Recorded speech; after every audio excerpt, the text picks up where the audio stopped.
বাঙালি মাত্রই খাদ্যরসিক, আর সেই বাঙালির রান্না যদি হয় ওপার বাংলার, তবে তার স্বাদ হয় একেবারেই অন্যরকম, অতুলনীয়। বাংলাদেশের রান্নার প্রতি আমাদের এপার বাংলার মানুষদের আগ্রহ বরাবরই বেশি।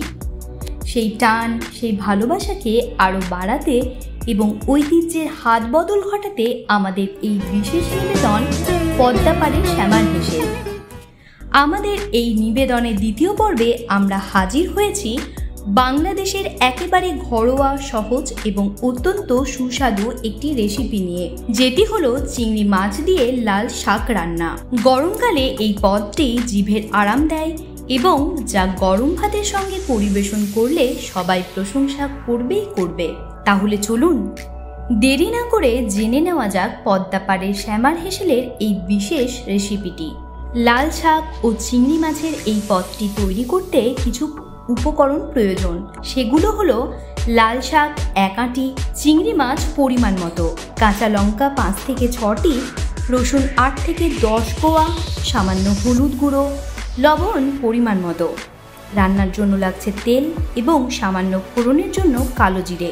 সর্বপ্রথম চিংড়ি মাছগুলি পরিষ্কার করে সামান্য হলুদ ও লবণ দিয়ে মাখিয়ে নিতে হবে। কড়াইয়ে সর্ষের তেল গরম করে মাছগুলি হালকা সোনালি করে ভেজে তুলে রাখতে হবে। তবে হ্যাঁ, মনে রাখতে হবে খুব বেশি কড়া করে ভাজার কোনো প্রয়োজন নেই। এরপর একই তেলে সামান্য কালো জিরে দিয়ে সঙ্গে সঙ্গে কুচি করে রাখা লাল শাক এবং কাঁচা লঙ্কাগুলি তেলে দিয়ে দিতে হবে। পরিমাণ মতো লবণ দিয়ে দিতে হবে। শাক নরম হওয়া পর্যন্ত ভালো করে নেড়ে রান্না করে নিতে হবে। শাক থেকে যে জল বেরোবে তাতেই শাক সেদ্ধ হয়ে যাবে। নমস্কার, আমি শোভন। আমার প্রিয় জায়গা নর্থ ইস্ট।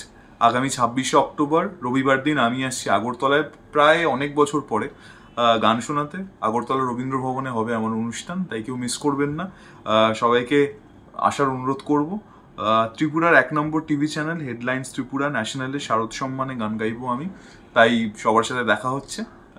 সবাই আমার ভালোবাসা নেবেন, আর গানে গানে ত্রিপুরা আবার আগরতলা জমি উঠবো সবাই মিলে। ধন্যবাদ। জল শুকিয়ে এলে এবং শাক পরিমাণে কমে নরম হয়ে গেলে বুঝতে হবে প্রথম পর্বের কাজ শেষ। এবার খোসা ছাড়ানো বা কুচি করে রাখা রসুনগুলি শাকে দিয়ে দিতে হবে। বাংলাদেশের এই ঘরোয়া রান্নাটির অসাধারণ স্বাদ অনেকাংশে রসুনের ওপরেই নির্ভর করে। শাক ও রসুন কিছুক্ষণ নেড়ে মিশিয়ে রান্না করে নিতে হবে, যাতে রসুনের কাঁচা গন্ধ চলে যায়।